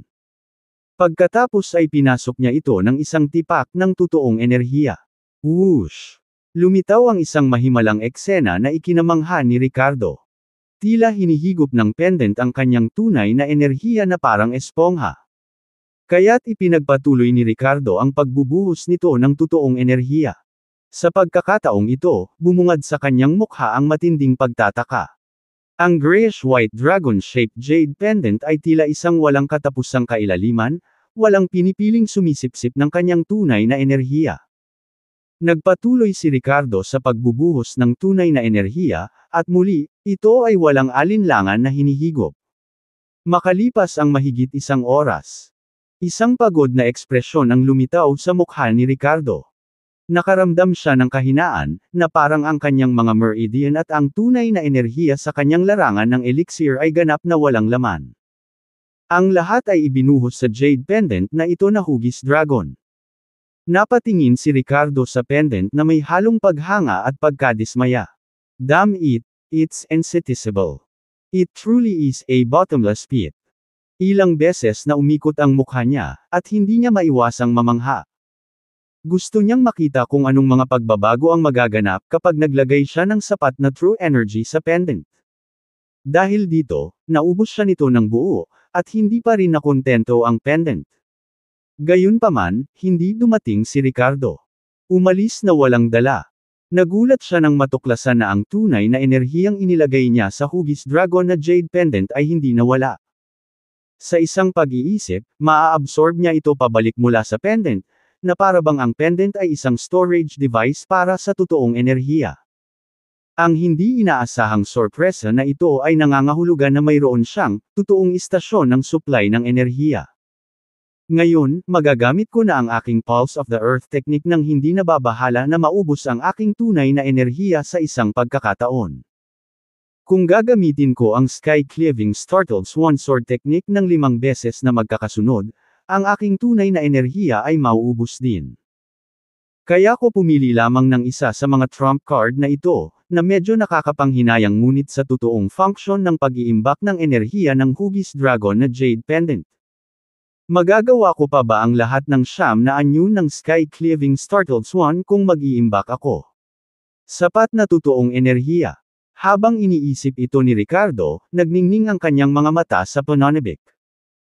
Sa halip na sumipsip ng tunay na enerhiya na kanyang inilagay sa pendant, nagsimula siyang magnilay, gamit ang mga diskarte sa paghinga upang maibalik ang kanyang tunay na enerhiya.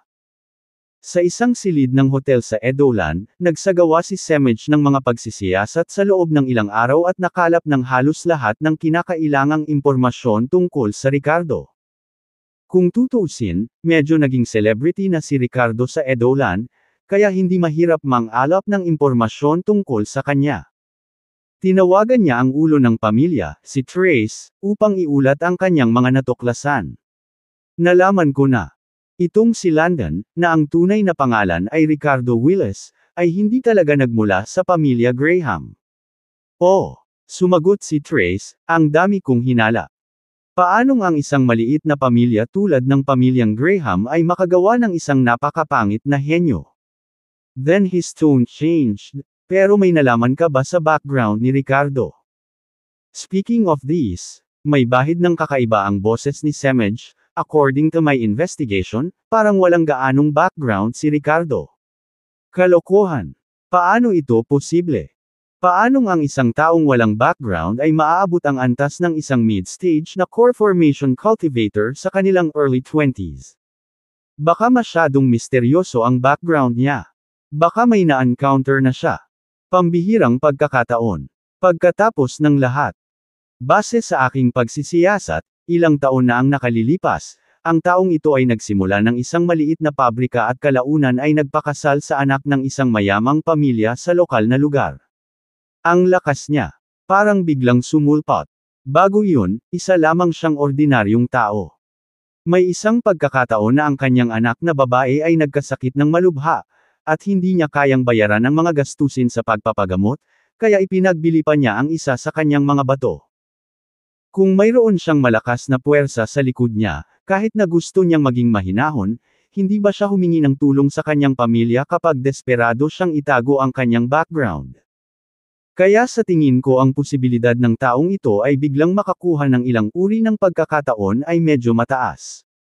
Pagkatapos ng lahat, ang sitwasyong ito ay hindi imposible. Nang matapos magsalita si Semej, ang kanyang tono ay may bahid ng pagpatay na layunin. Kabanata 460 Pananakot sa iba ng may kapangyarihan, kaya ano? Sa sandaling ito, si Semej ay napuno ng nakamamatay na layunin kay Ricardo. Kung si Ricardo ay nakakuha lamang ng ilang uri ng magandang pagkakataon at naging isang magsasaka, ano ang dapat niyang ipag-alala? Siyempre, ito ay upang punatan ang taong ito at ipaghiganti ang kanyang kapatid. Baka mapatay pa niya ito at samantalahin ang pagkakataon na sa kanya pa lang. Semej, what do you mean? I think it's better to be cautious. Posible ang sinabi mo, pero hindi natin maitatanggi ang posibilidad na magkaroon ng mahigpit na pangangailangan mula sa puwersa sa likod ng taong ito para sa kanilang mga alagad na nagsasanay sa labas. Huwag kalimutan kung paano namatay si Verdant Pine, sabi ni Trace sa malalim na boses. Trace, mas hilig ko na ngayong nagkataon lang ang pag-atake ng matandang baliw. Huwag kang mag-alala, alam ko na ang gagawin. Sisiguraduhin kung wala ang matandang baliw na iyon kay Landon bago magdesisyon kung kikilos o hindi, sabi ni Semej. Good. Then go ahead and act as you see fit, walang ibang sinabi si Trace. Kung si Semej ay hindi natatakot sa kamatayan at nagpumilit na patayin si Landon, wala rin siyang pagtutol. Kinaumagahan, nakatanggap si Ricardo ng tawag mula kay Rafael na nagsabi sa kanya na papunta na sila at tinatayang makakarating sila sa Edoland wala pang isang oras. Napagkasunduan nilang magkita sa Runlins Manor sa kanlurang suburb ng Edoland. Ang farmhouse estate na ito ay dating pagmamay-ari ng Tiger ngunit nahulog sa mga kamay ni Mason pagkatapos na maalis ang Tiger. Nanatiling maingat si Ricardo kay Rafael. Walang paraan na may sama niya siya pauwi. Alas 10:30, nagmaneho si Ricardo sa Runlins Manor.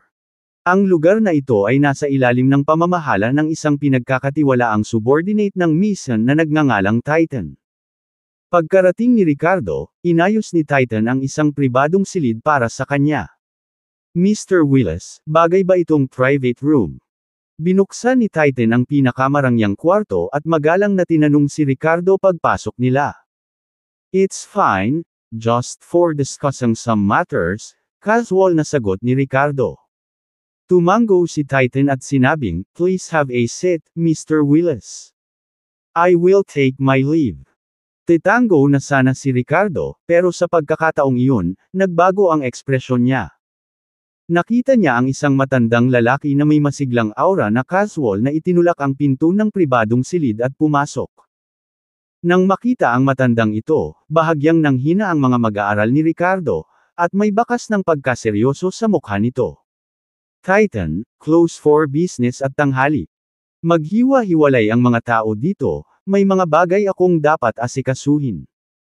At kahit anong mangyari mamaya, huwag mong kontakan ang amo mo, mahinahong bilin niya kay Titan. Sandaling natigilan si Titan. Pinagmasdan niya ang matandang lalaki na pumasok sa silid at magalang na sinunod ang utos ni Ricardo. Ang panloob na bilog ng Mason ay nagtataglay ng isang panatikong paghanga kay Ricardo. Bukod dito, paulit-ulit na sinabi ni Mason sa kanila na ang sinabi ni Ricardo ay kumakatawan sa kanyang mga intensyon. Sa makatuwid, hindi tatanungin ni Titan ang mga tagubilin ni Ricardo. Pagkasara ni Titan ng pinto at umalis, tumingin ang matanda kay Ricardo, isang mapaglarong malamig na ngiti ang sumilay sa kanyang mukha. Binata, Landon ba o Ricardo? Tinitigan ni Ricardo ang lalaki at nagtanong sa malalim na boses, miyembro ka ba ng pamilya Wood, na nakatago sa mundo? Ang bisita ay si Semej. May pagkakahawig siya ng humigit kumulang 60 hanggang 70% sa Verdant Pine, at nakilala siya ni Ricardo sa isang sulyap. Kasabay nito, nakita rin niya ang lakas ng lalaki. Isang Golden Core expert. Kahit na ito ay maagang yugto pa lamang ng Golden Core, nagdulot pa rin ito ng matinding pressure kay Ricardo. Kaya naman inutusan niya si Titan. Huwag makipag-ugnayan kay Mason kung sakaling net. Problema, upang maiwasan ang hindi kinakailangang mga casualty. Kung hindi niya ito kakayanin, ang pagdadala ni Mason sa mga tao ay magpapadala lamang sa kanila sa kanilang kamatayan. Sa sandaling ito, umaasa siyang darating si Raphael sa lalong madaling panahon. Sa pagharap sa isang eksperto sa Golden Core, hindi sigurado si Ricardo kung mayroon siyang lakas upang lumaban. Pagkatapos ng lahat, kapag ang isa ay pumasok sa Golden Core realm, ang kanilang mga pag-atake at depensa, ay naglalaman ng mga pagpapahusay ng katangian, na nagbibigay sa kanila ng isang ganap na kalamangan sa mga cultivator na mas mababa sa Golden Core. Good perception, malamig na sabi ni Semej, pagkatapos ay may medyo masasamang tono, tinanong niya, binata, namatay ang kuya ko dahil sa iyo. Hindi mo ba dapat ako bigyan ng paliwanag? Yung kuya mo si Verdant Pine di ba? Hindi ko naman siya ginulo, pero gusto niya akong harangin at patayin. Wala akong kasalanan dito, walang ekspresyong sagot ni Ricardo. Nang marinig ito, nagdilim ang ekspresyon ni Semej. Oh. So, what you mean is that my kuya deserved to die. Hey! Mahinang tumawa si Ricardo, tapos umiba ang tono niya, hindi ko naman sinabi yun. Tsaka, hindi ko naman siya pinatay. Hindi mo naman ako mahahanapan ng kasalanan di ba? Tumaas ang isang kilay ni Semej, at isang masamang ngiti ang lumitaw sa kanyang mukha. Hindi mo siya pinatay. Ang baliw na matandang iyon ang pumatay sa kapatid ko, at wala itong kinalaman sa iyo. In other words, you're implying that the crazy old man has nothing to do with you. Nakuha niya ang panibagong patong ng kahulugan sa mga salita ni Ricardo, at ang pag-aalala na kanina pa bumabagabag sa kanyang isipan ay tila nawala kaagad. Ilang beses na kumikislap ang mga mata ni Ricardo sa pagkarinig nito, na pagtantong parang may nasabi siyang mali. Binata, wala na sa tabi mo ang lokong matandang yan, di ba? Sa totoo lang, wala naman siyang pake sa iyo di ba? Tinitigan ni Semej si Ricardo at nagtanong ng masama. Si Ricardo, nang makita ang poster ni Semej, ay inihanda na ang sarili na kumilos anumang oras. Gayunpaman, sa panlabas, sinubukan pa rin niyang bumili ng oras at sinabing, nagkakamali ka. Isa iyon sa mga nakatatanda ko na lihim na nagpo-protekta sa akin. Oh, bakit hindi mo siya palabasan para makita ko? Sagot ni Semej. Stop pretending. Alam kong wala dito ang baliw na matanda. Pero hindi rin naman ako unreasonable na tao. Paano ba naman ito, samahan mo ako sa tagong pamilyang Wood, at lilinawin natin ang lahat, mapaglarong tawa ni Semej at saka nagsuot ng tusong ekspresyon. Upang maging ligtas, nagpasya siyang subukan ng tubig ng kaunti pa. Sa halip na direktang salakayin at patayin si Ricardo, ipinahayag niya ang kanyang intensyon na, kunin, si Ricardo. Kung talagang lihim na pinuprotektahan ng baliw na matandang iyon si Ricardo, dapat ibunyag ng sitwasyong ito, tama ba? At hindi ito dapat magresulta sa pagkamatay niya kaagad. Gayunpaman, nang bumagsak ang kanyang mga salita, walang sinuman ang lumitaw, na naging dahilan upang tuluyang mawalan ng bantay si Semej. Si Ricardo naman. Tanong na may kalmadong mukha, dalhin mo ako sa tagong pamilyang Wood. Nasabi ko na, si Verdant Pine ang unang nagtangkang hamarang at pumatay sa akin, at hindi ko siya pinatay. Ano ang nagbibigay? May karapatan ka bang sundan ako? Ito ba ang tinatawag mong pangangatwiran? Ang nakatagong pamilyang Wood daw. Sinasamantala ang kanilang kapangyarihan, hindi ba? Nang marinig ito, hindi na nagpigil si Semej at humagalpak ng tawa. Reasoning. Do you think you're qualified to reason with me? Tama, I am taking advantage of my power. What can you do about it, bata? Die. Dahil doon, naging mabangis ang kanyang ekspresyon, at direktang inatake niya si Ricardo. Ngunit handa na si Ricardo, at ang Glacial River Dragon Sparrow Blade ay agad na lumitaw sa kanyang kamay habang buong lakas niya itong inihampas patungo sa Semej. Sky-cleaving Startled Swan, ang unang hakbang, pinakawalan ng buong